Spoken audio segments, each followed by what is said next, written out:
mojang gelisir dan linglung, pakai baju renungar ratu, siunan disebut mojang kampungan, siunan singgalan zaman, pokok bubar leman irung di ansingan.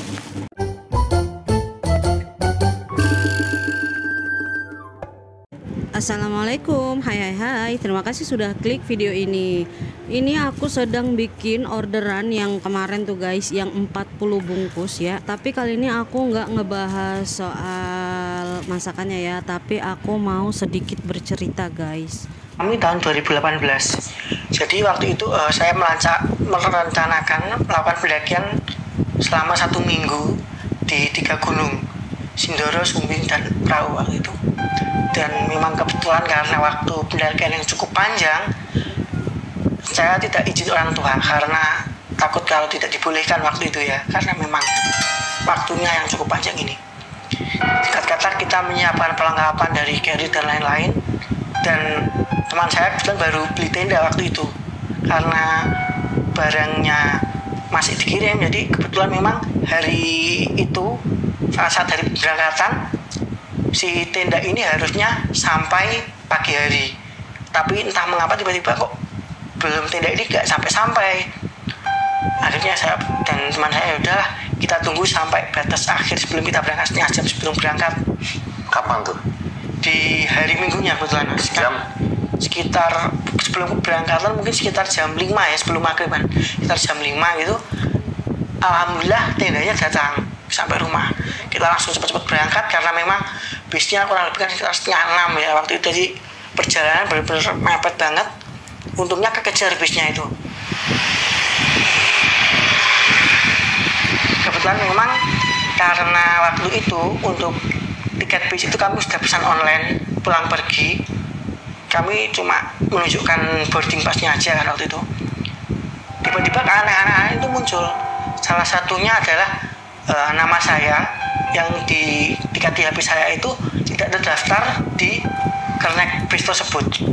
Padahal udah bayar di aplikasi. Iya benar, padahal udah bayar di aplikasi dan pesennya bersamaan dengan si Ucok ini. Sedangkan namanya ada nama teman saya. Jadi Ucok terdaftar. Iya. Mas Yoga nggak terdaftar. Iya benar. Padahal handphonenya Mas Yoga yang daftarin. Kebetulan waktu itu daftarnya sendiri cuma bareng memang. Dan memang sama-sama berhasil pendaftarannya kan. Terus ya karena keneknya udah bilang ini santai aja mas, nggak apa, nanti biar saya konfirmasi ke pihak adminnya. Akhirnya ya saya udah tenang kan, keneknya udah bilang gitu nggak apa karena saya udah ada bukti pembayaran. Singkat kata sampai di pos Kledung waktu itu ya, ternyata waktu sebelum nyampe itu saya udah pesan dulu sama kernek itu kalau akan berhenti di pos pendakian Kledung, dan kerneknya itu sudah mengiyakan tahu tempatnya. Nah kok tiba-tiba kerneknya itu ngasih tahu kalau ternyata posisinya itu dia kelewatan 500 meter dari pos pendakian. Jadi akhirnya saya akhirnya turun di pinggir jalan itu, jalan kaki. Saya turun kurang lebih sekitar jam 4 sebelum subuh kok itu mas waktu itu. Akhirnya saya jalan ke basecamp Kledung sampai istirahat, dan sekitar jam 7 atau jam 8 gitu saya daftar Simaksi untuk pendakian.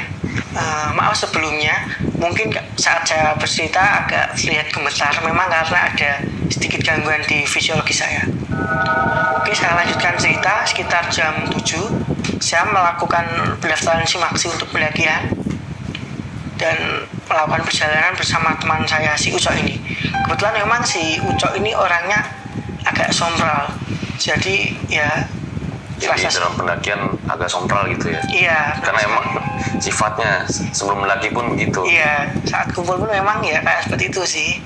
Jadi waktu itu kita berangkat sekitar jam 8 gitu ya, setelah persiapan sekitar jam 8 jam 9 gitu sampai di pos 3 di salah satu tempat area camp itu. Kebetulan di tempat camp itu kalau nggak salah sekitar ada 3 atau 2 tenda waktu itu di situ. Dan karena memang di situ setelah saya lihat, wih, di sini babinya banyak ya. Jadi di situ ada beberapa babi yang berkeliaran memang. Saya istirahat di warung yang memang ada di situ, sambil ngobrol sama yang punya warung. Yang punya warung kebetulan namanya Mbah Jiwo. Salah satu mungkin yang bisa dibilang cukup terkenal di sana ya. Iya benar. Kalau para pendaki menganggapnya sebagai sesepuh sih, seperti itu. Nah, saya setelah ngobrol dan basa-basi itu, saya ditawarkan untuk tidur di warungnya aja, nggak usah buat tenda, karena memang babinya di sana lagi sedang keluar, lagi banyak-banyaknya gitu, ganggu. Lebih baik daripada bangun tenda nanti kena serang babi, lebih baik tidur di warungnya aja. Ngobrol apa aja pada saat itu? Ya cerita macam-macam mas, tapi salah satu yang paling saya ingat sampai sekarang itu saya tanya pengalaman horornya selama jaga warung gitu. Kebetulan memang Mbah Jiwo ini sering tidur sendirian di warung itu. Nah, beliau pernah bercerita waktu dia tidur sendirian di warung itu, dan kebetulan memang tidak ada pendakian waktu itu, tidak ada yang mendaki. Beliau menemukan bebek yang kakinya keikat di dekatnya warung seperti itu. Terus Mbah Jiwo merasa bahwa nggak mungkin ada bebek ada di atas gunung, apalagi ini bebek hidup dan kakinya diikat. Dan dia akhirnya merasa ini pasti bukan bebek sembarangan. Setelah itu dibawa ke atasnya pos 4 kalau saya nggak salah ingat. Di atas pos 4 itu bebek itu dilepaskan. Terus beliau turun kembali tidur di warungnya sendirian lagi, belum ada pendakian sama sekali. Saat malam si Mbah Jiwo ini bermimpi bertemu dengan perempuan yang sangat cantik. Katanya perempuan ini mengucapkan terima kasih karena sudah membantu dia. Terus si Mbah Jiwo ini sebagai ucapan terima kasihnya, Mbah Jiwo ini diajak nikah sama si perempuan tadi ini yang ada dalam mimpinya Mbah Jiwo. Cuma Mbah Jiwo nggak mau karena memang beliau kan sudah punya istri, sudah punya anak seperti itu. Akhirnya dia bangun pagi seperti itu. Disebutin nggak ciri-ciri ceweknya yang ngajak nikah Mbah Jiwo saat itu? Nggak disebutin mas. Ya cuma dia Mbah Jiwonya cuma bilang ketemu perempuan cantik gitu aja sih mas. Setelah Mbah Jiwo cerita pengalaman horornya tersebut, tiba-tiba saya kepikiran. Dalam hati kepikiran aja, pengen ketemu sama perempuan itu. Jadi saya berpikir seperti ini, wah sebenarnya asik ya bisa bertemu dengan perempuan itu. Saya berpikir seperti itu. Kenapa? Kelamaan jomblo gimana? Ya itu kan udah tahu mungkin tanda kutip manusia, bukan manusia gitu kan. Iya, saya berpikir cuma pengen punya pengalaman horor seperti itu sih mas waktu itu. Dan akhirnya setelah selesai cerita macam-macam itu sekitar jam 9 atau jam 10 kami putuskan untuk istirahat karena paginya akan summit attack.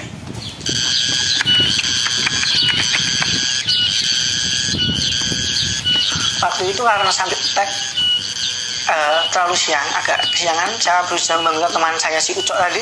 Ucok terlihat sangat malas-malasan, seperti dia capek dan nggak mau gitu loh. Padahal kita sudah jauh-jauh dari Surabaya ke Sindoro kan, juga ongkos juga ada kan. Akhirnya karena dia agak malas-malasan, kita mundur ke summit sekitar jam 9 atau jam 10 gitu. Perlengkapan yang kami bawa cuma air 1,5 liter, sama waktu itu saya bawa sosis sama madu waktu itu ya. Sosisnya kalau nggak salah 2, madunya 3 kalau nggak salah waktu itu. Sasetan ya? Iya benar, sasetan, sosis siap saji itu. Sisanya barang ditinggal di warung. Iya, sisa perlengkapan semua saya tinggal di warung. Sama Mbah Jiwo. Iya, terima Mbah Jiwo.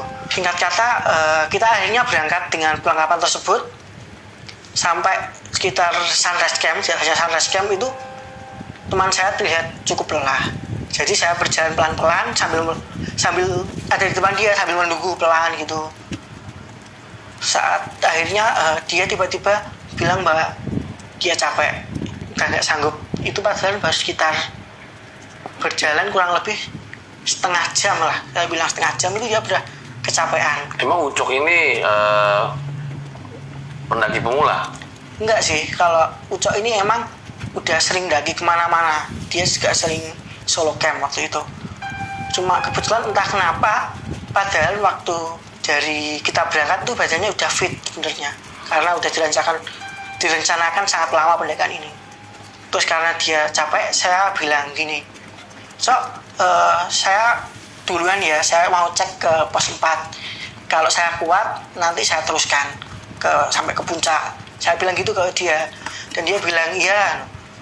Akhirnya saya melanjutkan pendakian ke puncak dengan air tersisa kurang lebih sekitar 700 mili waktu itu ya, sambil dengan madu dan sosis juga pasti masih ada itu. Saya daki melakukan ke summit sendirian. Di tengah jalan juga saya ketemu dengan salah satu rombongan yang saya temui saat pendakian. Jadi dia turun. Lalu saya titipkan pesan ke pendaki tersebut bahwa saya mau ke puncak. Nanti kalau ketemu sama teman saya si Ucok, tolong dikasih tahu ya, saya jalan ke puncak.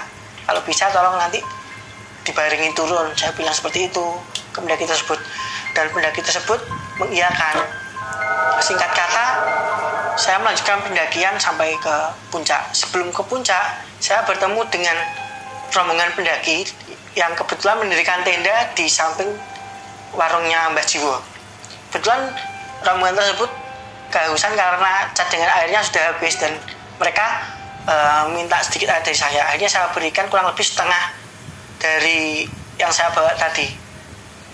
Akhirnya saya sampai puncak kurang lebih sekitar jam 12, dan di atas memang kebetulan tidak ada orang sama sekali. Jadi di puncak sudah nggak ada orang sama sekali, dan saya putuskan untuk istirahat dan ambil beberapa foto waktu itu sendirian. Jadi saya gunakan HP saya itu, caranya saya ikatkan di kayu atau ada saya taruh di batu seperti itu. Jadi saya bisa foto sendirian waktu itu.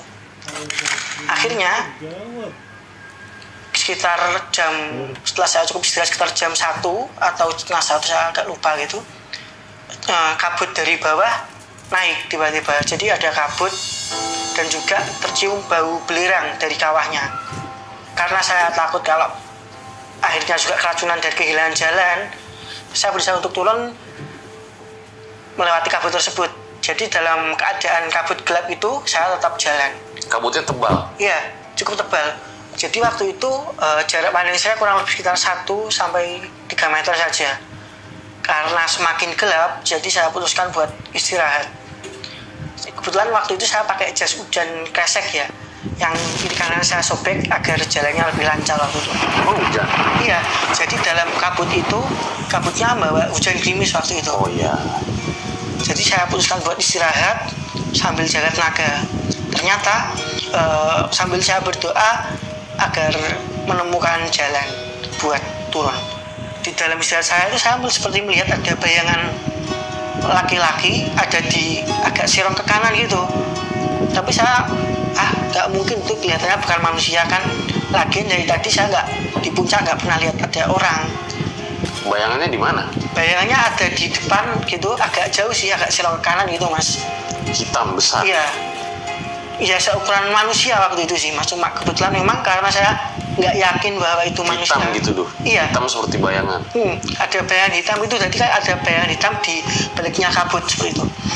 Karena saya ngerasa kayaknya itu bukan manusia, jadi saya diamkan aja.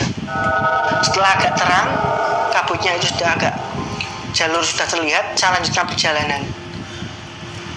Sampai akhirnya saya sadar bahwa ternyata saya benar-benar salah jalur. Karena jalur yang saya lewati ini benar-benar beda dari jalur awal. Saya mau naik juga, ternyata saya lewati tadi adalah jalur yang cukup terjal. Saya merasa nggak mampu kalau harus ke puncak lagi. Saya akhirnya turun sambil mengikuti aliran air kering. Jadi kayak sungai kering gitu dari puncak. Saya berpikir kalau air ini bakal turun ke kampung gitu. Jadi pasti kalau saya ikuti ini mau nggak mau seenggak-enggaknya saya kesasar ke kampung, jadi bisa tetap balik ke base camp seperti itu. Jadi mengikuti aliran air yang ada karena air hujan. Iya, benar. Dan juga akhirnya karena persediaan air saya yang ada di botol itu udah tinggal menipis, saya putuskan buat minum air yang ada di aliran tadi itu. Karena memang juga airnya kan, saya berpikir kalau air yang saya bawa ini habis, saya udah nggak bisa hidup. Mumpung masih habis hujan, air masih banyak, saya minum air tersebut. Sambil terus turun, semakin terjal, dan saya merasa kok saya jalan kelihatannya semakin ke kiri ya. Karena waktu itu kebetulan Gunung Sindoro itu berhadapan dengan Gunung Sumbing. Jadi kalau dari jalur pendakian yang seharusnya, kalau saya lihat tuh posisinya benar-benar lurus. Jadi waktu saya lihat ternyata saya jalannya terlalu ke kiri. Jadi gunungnya ada di sebelah kanan waktu itu. Di depannya Gunung Sumbing itu ada di sebelah kanan saya. Jadi saya putuskan untuk jalan ke serong ke kanan, tetap turun serong ke kanan. Tapi level tanah ini berbeda. Di sini di tempat yang saya jalan ini levelnya agak rendah. Setelah itu dibatasi oleh sungai kering tadi, dan yang di sebelah kanannya itu ada tanah yang lebih tinggi, kurang lebih sekitar 2 atau 3 meter gitu.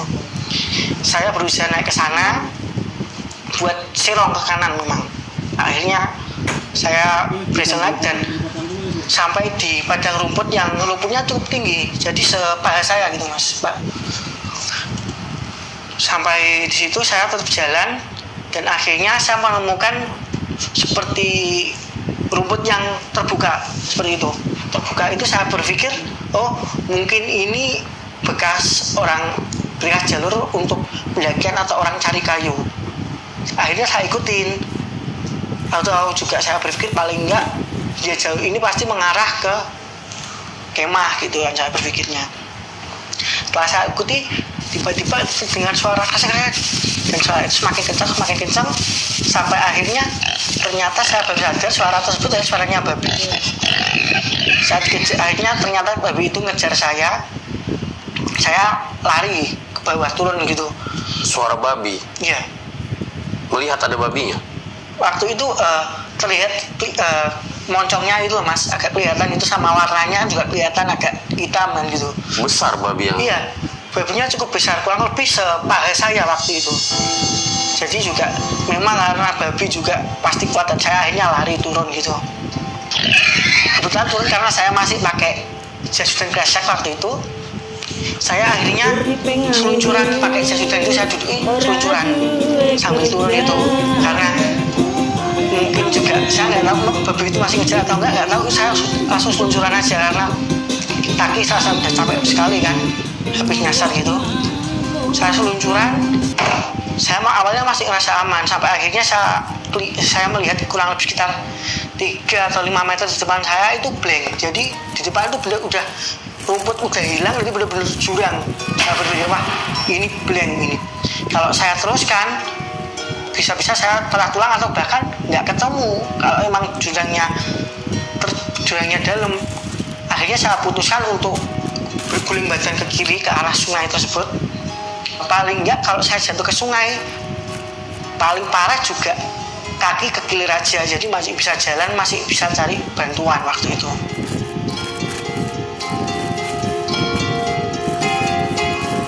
Jadi pada saat itu lagi meluncur, terus tiba-tiba langsung blank jurang yang dalam. Iya. Akhirnya mutusin guling ke kiri, yang mana itu sungai kering. Iya benar. Untung bisa langsung guling gitu. Iya, kebetulan emang refleks aja sih mas. Kebetulan refleks, jadi saya guling di situ. Saya berpikir yang penting luka saya nggak parah. Ternyata ya ajaibnya karena rumput di sana kan cukup panjang-panjang. Jadi saya jatuh itu nggak benar-benar nempel tanah. Rumput itu kayak ngikat perut sama paha saya kayak harness gitu mas. Jadi benar-benar kurang lebih sekitar 20 atau 30 cm di bawahnya itu baru tanah. Jadi benar-benar saya kayak merasa terselamatkan sekali di situ. Setelah itu benar-benar kayak di film-film ya? Iya benar. Ya saya sendiri kalau saya berpikir sekarang kayak nggak logis aja gitu. Padahal Ya tapi memang bener adanya, jadi bener-bener rumput panjang itu ngikat paha sama perut saya kayak harness seperti itu. Setelah itu saya lanjutkan lagi turun sekitar asar atau mau maghrib sebetulnya. Mau maghrib saya putuskan untuk istirahat karena juga gelap dan kebetulan waktu itu saya nggak bawa senter ya, jadi cuma bawa HP sama berapa makanan tadi itu. Saya putuskan untuk istirahat di dalam tempat tersebut. Gimana gambaran tempat istirahat itu seperti apa? Jadi tempat istirahatnya itu ada di dalam hutan yang sebenarnya tuh kalau nggak gelap sih, hutannya cukup terang, di hutan perdu gitu mas, cukup terang. Jadi masih kebuka atas? Iya, kebuka atasnya, dan kebetulan memang waktu itu semakin agak malam, kita habis isya gitu, gerimis juga. Jadi malam itu agak gerimis. Dan pohon-pohonnya rapat? Enggak sama sekali. Jadi pohonnya benar-benar terbuka. Jadi kalau istirahat gitu ya tetap pakai jas hujan gitu, buat biar airnya nggak langsung nempel aja gitu sih. Tapi keadaan itu baju udah basah semua sih mas. Tas pun basah? Waktu itu, nah kebetulan saya ndaki itu yang ke puncak nggak bawa tas, cuma bawa air 1,5 liter, saya tali pakai raffia, sama bawa beberapa makanan tadi itu sih mas. Jadi nggak bawa tas waktu itu. Tuh di tenteng? Saya ikat sama makanannya, saya taruh saku waktu itu. Oh gitu. Iya. Nah setelah itu kurang lebih kan isya saya berusaha teriak-teriak, panggil-panggil. Ternyata dari bawah itu kan sebenarnya terlihat ya, jadi di bawah itu terlihat ada kampung, memang kampung warga gitu, karena di bawah itu persawahan, lihat dari jauh. Terus akhirnya saya berusaha minta pertolongan dengan pakai senter HP itu, saya nyalakan, saya matikan gitu, terus sampai akhirnya balas-balasan senter dari bawah. Terlihat warga itu juga berusaha naik gitu sih mas, berusaha naik, cuma saya nggak tahu, mungkin karena medan juga terhalang, akhirnya mereka tuh baik lagi. Akhirnya kita, maksudnya gimana nih? Medan terhalang tuh bagaimana? Mungkin ini kan masnya di iya. sini. Nah warga yang melihat tuh di mana? Ada jauh di bawah gitu mas, bener-bener jauh. Jadi ada di serong, agak serong ke kiri gitu mas. Jadi kalau di sininya jadi nih kayak iya, gini. agak serong gitu. Jadi semakin jaya saya juga berpikir berarti kampungnya ke arah kiri, jadi saya semakin ke kiri waktu itu jalannya. Tapi suara menyaut juga mereka? Mereka sepertinya cuma mendengar suara saya, karena kan arah anginnya kan ke bawah kalau malam, jadi suara saya di bawah kedengaran, tapi suara mereka nggak kedengaran. Saya cuma dengar suara kayak motor trail gitu mas, berusaha naik. Nah akhirnya saya juga capek dan takut kalau baterai ini habis, jadi saya putuskan sekitar jam 9 atau jam 10 saya putuskan untuk berhenti minta bantuan, dan saya putuskan untuk istirahat tidur.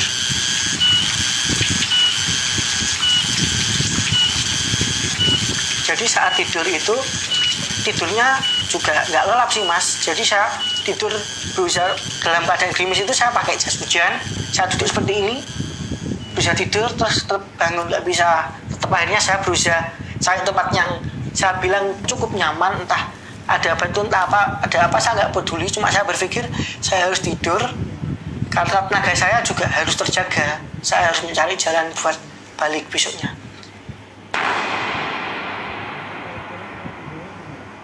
Buat kalian yang punya pengalaman horor nyata, bisa kirim cerita kalian ke email rj5 atau DM Instagram rj5.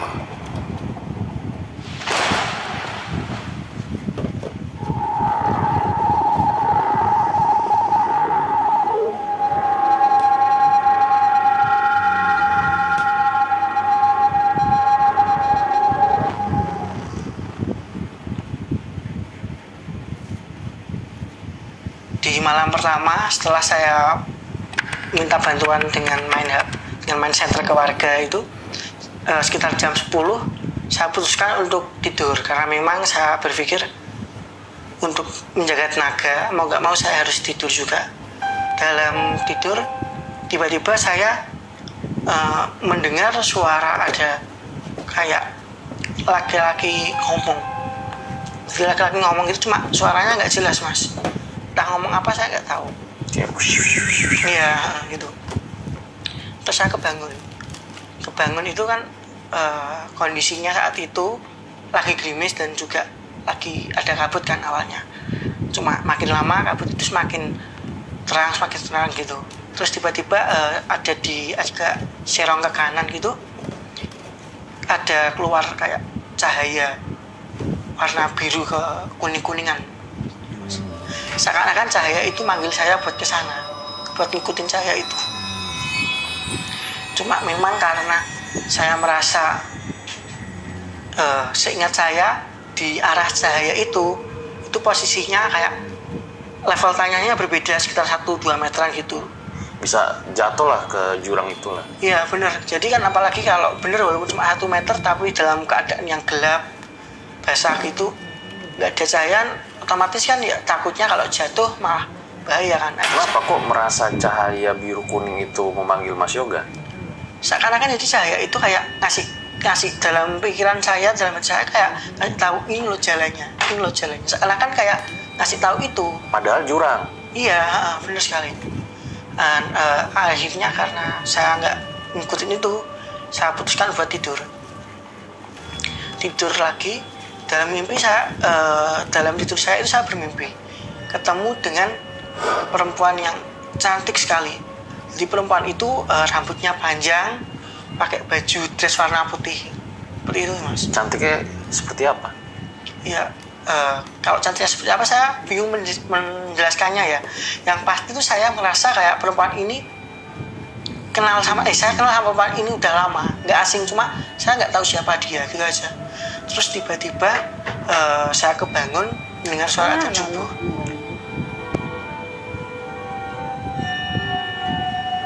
Apa sempat berkomunikasi sama perempuan tersebut? Perempuan tersebut di hari itu cuma diem aja sih mas, nggak ngasih apa-apa, cuma diem sambil ngeliatin saya, cuma seakan-akan kayak manggil, cuma nggak ada suaranya gitu, kayak nunggu saya gitu. Jadi dia diem doang? Iya, cuma diem berdiri sambil lihat saya gitu aja. Jadi saat saya melihat cahaya itu kan seakan-akan cahaya itu manggil saya mau ke sana. Terus tiba-tiba di sebelah kiri saya kayak ada suara kakek-kakek bilang jangan. Seketika itu saya tiba-tiba terdiam, benar-benar mengikuti suara itu. Lalu saya keingat bahwa yang di depan yang ada cahaya ini adalah arah ke level tanah yang cukup tinggi sekitar 1 meteran. Jurang lah bisa. Ya, bisa dibilang jurang. Setelah saya berdebat dengan hati saya sendiri apakah harus mengikuti cahaya atau enggak, saya putuskan untuk tidur lagi karena memang saya berpikir cari jalan besok pagi aja yang lebih terang.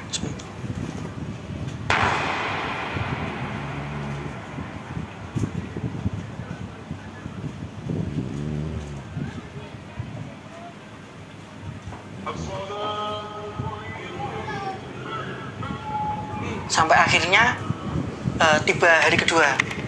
Hari kedua saya bangun waktu itu subuh karena mendengar suara adzan. Saya bangun. Tuh masih kedengaran suara adzan? Iya, karena memang dari kampung itu kalau sound seperti itu masih kedengaran di atas. Jadi setelah subuh selesai, saya menunggu agak siang, sekitar jam 8 atau jam 9. Ngantar pesanan dan saya jemur pakaian saya. Jadi jaket, celana saya lepas, saya jemur karena kan semalam habis hujan. Takutnya nanti kalau hipoter. Jadi kurang lebih saya sekitar jam 12-an pakaian itu baru saya pakai. Walaupun nggak kering-kering banget sih mas, tapi ya lumayan daripada. Berarti pas jemur baju nggak pakai baju dong? Ya cuma pakai celana dalam aja sih mas waktu itu. Kan juga nggak ada orang sih. Jadi mas Yoga itu hanya stay di tempat aja dong? Nah setelah itu ya waktu kurang lebih saya jemur itu pasti stay tempat ya. Setelah selesai itu kita sebelum duhur biasanya kalau saya jalan itu waktu itu kita jam 11-an saya turun lagi, turun ke bawah ya sama aja ya. Yang saya lihat cuma ada pohon ya, cuma ada suara hewan gitu aja biasa, kayak suara burung ya seperti itu sih, suara alam. Cuma semakin Hati-hati turun dong. Tuh kan. itu Awas, mama tanahnya aja, mama semakin aja. gembur, jadi semakin nggak padat gitu.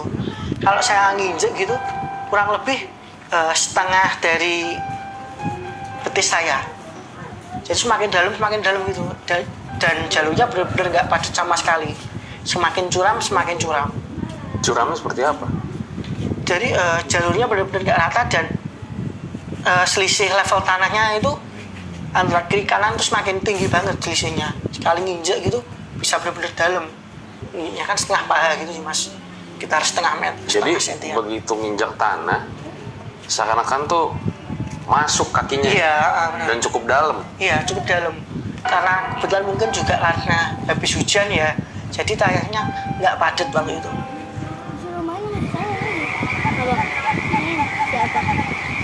Singkat kata sampai di malam yang hari kedua. Jadi malam itu seperti hari sebelumnya saya melakukan kontak center HP dengan warga di bawah. Jadi saya tetap pakai tanda HP itu, saya lampunya saya tutupin, saya nyalakan lagi seperti membuat tanda SOS seperti itu. Memangnya senter HP itu bisa jauh ya? Bisa mas, kebetulan soalnya memang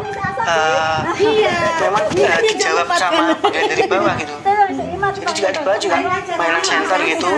Terus dia juga kelihatan ada beberapa kendaraan motor berusaha naik, cuma mungkin karena jalannya sama seperti hari sebelumnya juga belum ketemu jalur, akhirnya balik lagi motornya. Itu teriak-teriak? Iya, sambil beberapa kali saya teriak-teriak, dan juga memang beberapa kali teriakan dari bawah itu kedenger, walaupun agak samar-samar gitu. Mas Yoga teriak apa? Ya minta tolong gitu, tolong, saya nyasar gitu. Saya teriak sekencang-kencangnya, ya walaupun sampai tenggorokan sampai benar-benar udah capek banget.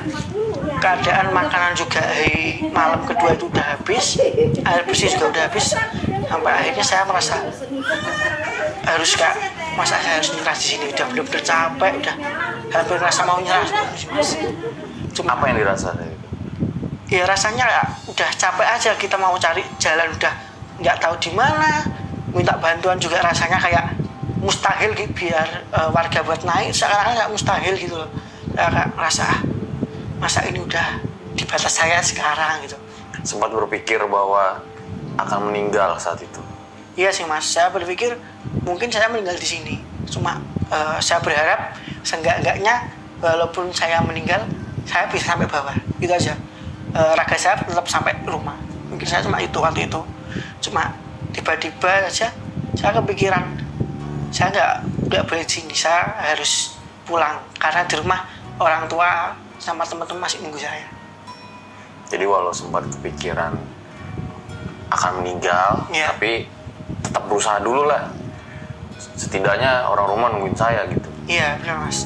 Jadi orang rumah itu salah satu yang membuat saya tetap survive waktu itu, walaupun dengan makanan yang terbatas, hutan yang malam yang cukup gelap, dingin, tanpa makanan ya. Basah lagi? Iya benar basah, karena memang pasti tiap hari itu hujan, hampir setiap asar gitu pasti hujan, kabut pasti ada. Itu makan apa di hari kedua? Di hari kedua paginya cuma ya makan makanan yang kemarin itu yang ada tinggal sosis satu itu mas, sama minum air dari ambil di kali itu sih mas. Ya udah makan seadanya itu. Mungkin bukan kali ya, aliran air. Iya, aliran air yang kering gitu tadi mas. Jadi airnya agak kotor gitu mas. Jadi hari kedua cuma makan satu sosis? Iya benar. Makan daun-daun nggak nyoba makan gitu? Nggak nyoba sih mas, soalnya kelihatannya ya cuma kayak daun perdu gitu mas, kak. Kalau orang bilang kayak daun lamtoro gitu mas. Jadi mungkin saya berpikir mungkin nggak bisa dimakan gitu, mungkin ya waktu itu saya berpikirnya. Ya udah nggak lapar apa? Ya kalau udah keadaan kepepet gitu nggak mikir lapar sih mas kalau saya mas. Yang penting yang saya pikir cuma bisa pulang dengan selamat itu aja, karena memang ada orang di rumah yang nunggu saya. Mungkin takut juga kali ya? Iya. Apakah ini daunnya beracun atau bagaimana? Iya benar. Karena mungkin belum tahu pada saat itu. Iya. Yang saya tahu ya cuma mau pulang gitu aja. Akhirnya sekitar jam 10 saya tidur. Sama seperti sebelumnya saya tetap tidur di dalam hutan yang gelap, cuma diterangi cahaya bulan sama bintang aja sih mas. nggak boleh dibawa. tetap tidur ya seadanya ya, cuma ya tanah batu nggak peduli, yang penting harus tidur gitu aja. Sampai akhirnya sekitar jam 2 gitu atau jam 1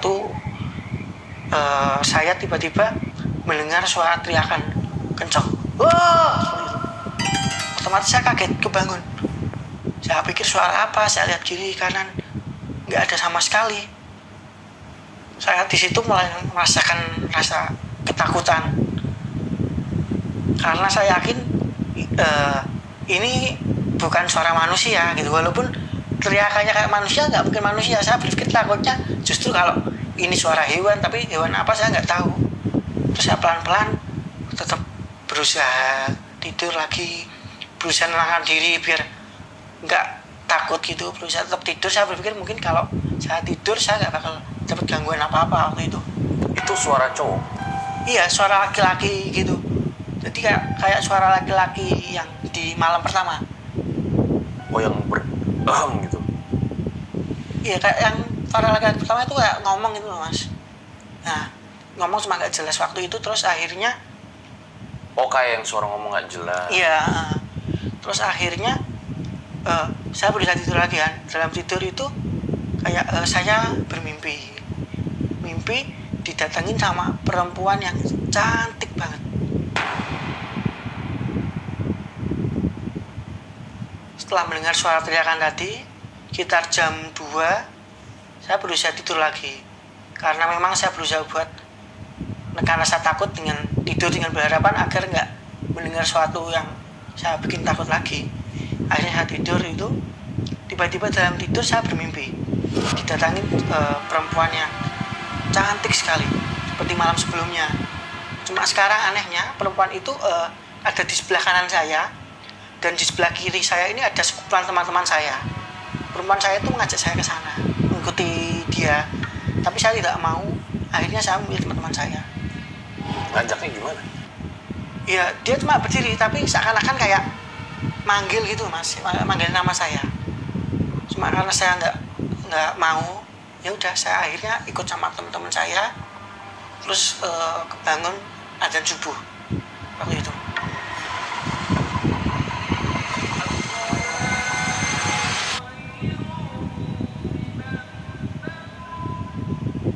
Itu perempuan cantiknya pakai baju apa? Perempuan cantiknya pakai baju putih itu sih, Mas. Kayak dress gitu selutut kalau nggak salah. Mukanya juga terlihat jelas kayak kemarin. Iya, pas jelas kemarin. Berarti baju juga sama kayak kemarin? Iya, kayak kemarin juga sih. Terus karena saya bangun subuh itu seperti biasa ya, seperti hari sebelumnya. Udah siang, pakaian saya jemur lagi seperti itu. Sekitar jam 8 pagi, setelah saya menjemur pakaian saya, tiba-tiba HP saya berbunyi. Dan di situ saya melihat ternyata yang ngirim SMS dari Basecamp Peletung. Jadi mereka menanyakan posisi saya sekarang di mana, keadaan seperti apa, baterai HP ada berapa persen, seperti itu, Mas. Lalu saya balas SMS tersebut dengan perasaan cukup bahagia ya, karena sepertinya saya akan segera selamat, seperti itu. Saya balas posisi dan lain-lain. Ternyata nggak bisa masuk SMS saya karena nggak ada sinyal. Saya putuskan untuk jalan turun lagi, cari sinyal terus. Makin turun. semangat ya? Iya, pakai semangat. Tapi turun baterai terus. kok bisa awet udah 3 hari? Kebetulan memang kalau saya tidur, HP itu saya matikan. Kalau malam saya matikan, kalau siang saya nyalakan lagi. Beberapa kali saya waktu terbang, saya nyalakan lagi buat ngisi baterai waktu itu. Nah, singkat kata akhirnya SMS saya berhasil masuk. Saya berhenti lagi, nunggu ternyata ada SMS lagi. Jadi kita beberapa kali sempat SMS, tapi karena saya sulit sinyal, saya terus jalan ke bawah sampai akhirnya atau pesan terakhir dari Basecamp Peletung menyuruh saya membuat tanda asap, atau kalau nggak bisa berusaha buat naik. Akhirnya saya naik pelan, terdengar suara ada manggil saya, dan kebetulan memang itu suaranya rombongan, jadi saya pikir pasti ini dari Basecamp Peletung. Singkat kata akhirnya setelah berjalan naik, saya ketemu dengan tim rescue-nya itu. Jam berapa nih? Sekitar jam 10:30 atau 11:30 gitu sih, Mas, sebelum duhur yang pastinya. Di lokasi kayak gimana ketemunya? Jadi kebetulan lokasinya itu kayak medannya agak curam gitu mas, turun gitu. Jadi bener-bener masih dalam hutan tapi bener-bener medannya udah curam banget sih mas. Akhirnya kita habis ketemu itu kita istirahat di situ dulu. Setelah selesai istirahat kita lanjutkan turun pun jalurnya nggak gampang sebenarnya karena itu udah bener-bener di bawah. Dan kalau misalkan saya turun, saya dikasih tahu sama tim rescue, saya turun lagi paling sekitar 1 atau 2 kilo, depan udah blank. Jadi mau nggak mau, saya sama tim rescue itu harus serong ke kanan, harus jalan ke kanan. Dan padahal itu saya dikasih tahu tim rescue ternyata posisi saya lebih dari 6 punggungan. Jadi 6 punggungan itu kayak lekuan gunung ini mas. Nah, jadi posisi saya benar-benar jauh serong ke kiri waktu itu. Dan juga kebetulan Gimana harus melewati 6 punggungan itu? Iya bener. Tapi ketika lewat pun blank. Iya, jadi katanya mereka ternyata setiap punggungan itu ada blanknya. Dan masing-masing blank itu ya udah makan korban. Apalagi yang waktu saya perosotan itu ternyata di depannya itu adalah tempat terakhir mereka mengevakuasi korban sebelumnya meninggal. Keadaan itu jalurnya benar-benar evakuasi itu jalurnya benar-benar sulit. Jadi kita tetap pakai tali karabiner seperti itu buat ngelewatin jalur-jalur yang cukup ekstrim waktu itu. Akhirnya setelah sekitar jam 1:30 sampai ke jalur utama pendakian. Itu biasa sih mas, pendakian biasa jalan. Saya dikasih tahu sama satu tim rescue kalau saya harus mengucap terima kasih ke si Mbah tadi yang jaga warung, Mbah Jiwo. ya Mbah Jiwo. Jadi ke Mbah Jiwo itu karena saya tanya kenapa mas, soalnya Mbah Jiwo yang bantu kamu gini, cerita macam-macam gitu. Apa juga, yang diceritain? Ya, jadi dia berusaha buat tenang teman saya. Jadi waktu itu satu hal yang paling saya ingat, dia ngasih tahu teman saya si Ucok tadi itu kalau tenang aja, temanmu paling lagi pacaran sama babi gitu. Dan saya coba tiba-tiba kepikir, padahal kok bisa tahu ya, padahal kan saya kan belum cerita siapa-siapa kalau saya dikejar babi seperti itu kan. Saya benar-benar kok tahu, saya benar-benar kaget waktu itu. Cuma dalam hati aja saya sendiri, saya nggak cerita ke siapa-siapa. Terus akhirnya kita sampai di warungnya Pos Mbah Jiwo, sambil istirahat makan sebentar gitu, saya bilang terima kasih ke beliau, terima kasih ya Mbah udah bantu. Terus tiba-tiba si Mbah Jiwo bilang gimana, sudah ketemu? Dalam hati saya benar-benar tiba-tiba langsung kaget seperti itu. Maksudnya ketemu ini apa? Saya berpikir apa jangan-jangan ketemu si wanita yang mimpi saya tadi ini, seperti itu mas. Akhirnya setelah istirahat di situ sekitar jam 2:30, saya turun dengan tim sampai ke base camp lagi kurang lebih sekitar jam 4 asar. Ini udah sama Ucok? Ya, jadi si Ucok itu kebetulan memang dia nunggu saya di base camp itu mas. Ketemu kita berpelukan, udah basa-basi sebentar gitu, sambil ya, cerita seadanya gitu sih mas, sambil mengucap terima kasih udah nolongin laporan dan lain-lain gitu. Oke, singkat kata kita istirahat di base camp untuk beberapa hari karena kebetulan memang tiket yang saya beli adalah tiket pulang pergi, jadi tepat 1 minggu gitu. Karena masih ada, kita masih 4 hari ya, masih ada 3 hari, saya nggak bisa pulang karena kebetulan memang uang saya waktu itu, uang saku benar-benar mepet banget, ngepres semua karena memang makanan dan lain-lain sudah saya bawa dari rumah waktu itu buat seminggu. Akhirnya ya kita nginep di base camp. Malamnya saya bermimpi ketemu dengan perempuan yang ada di mimpi saya lagi sebelumnya, yang ada di gunung.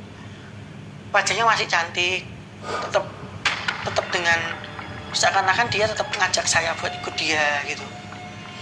Cuma Sama baju putih. iya, tetap pakai baju putih, rambut panjang, tetap dengan wajah yang cantik, cuma seakan-akan saya kenal banget dengan perempuan itu, cuma saya nggak tahu siapa dia gitu aja Mas. Jadi benar-benar nggak asing perempuan ini bagi saya, cuma saya ngerasa ya udahlah, aku nggak mau ikut dia gitu aja dalam mimpi. Terus seperti itu tiba-tiba saya bangun tengah malam lagi, kebangun ya kenapa ya, saya cuma berpikir perempuan ini kenapa gitu sih. Terus akhirnya ya sudah tidur lagi, lanjut ke hari-hari selanjutnya juga, sampai akhirnya saya juga malam terakhir sebelum saya pulang, jadi malam ke-6 ya, waktu itu malam ke-6 itu saya bermimpi lagi, didatengin sekali lagi dengan oleh perempuan tersebut dengan wujud yang masih sama awalnya. Wajahnya masih cantik, pakai baju putih, dress, rambutnya panjang. Dia benar-benar terlihat baik, seakan-akan benar-benar ngajak saya buat ikut dia. Kayak saya nggak boleh pulang gitu loh Mas. Jadi ya disuruh ikut dia aja gitu. Gimana bilangnya? Ya sebetulnya sih dia nggak bilang apa-apa, cuma dia kayak ngelambai gitu loh, kayak manggil gini Mas. Nah, Jadi wanita putih itu setiap dalam mimpi selalu melambai-lambai mimpi. iya, seakan-akan kayak manggil saya gitu buat ikut dia. Jadi karena posisinya sebenarnya nggak mepet agak jauh gitu loh Mas. Dia manggil saya gitu. Serem banget ya. Jadi selama lu tersesat selalu dimimpikan oleh wanita putih itu yang terus-terusan memanggil lu ke arah dia. Iya, benar sekali. Sampai akhirnya karena saya nggak mau ikut sama dia, tiba-tiba wajahnya berubah jadi pucat gitu, terus matanya merah kayak keluar-keluar dari wajahnya gitu, sama wajahnya mulai agak makin lama kayak agak meluah gitu, Mas, bener-bener kayak tua keriput gitu. Terus dia tiba-tiba kayak teriak ke saya, wah gitu, bener-bener seakan-akan kayak mau nerekam gitu Mas. Dan akhirnya di malam itu saya terbangun masih dengan jam yang sama, sekitar jam 2, jam 3 gitu. Keadaan baju bener-bener basah, keringat gitu Mas. Sampai ya bener-bener basah banget, sampai malam itu, di malam terakhir saya nggak bisa tidur. Karena saking takutnya dalam mimpi itu. Masih membekas ya wajahnya itu ya? Iya, bener-bener Rusak. Bener-bener rusak gitu, kayak nenek-nenek rusak gitu wajahnya.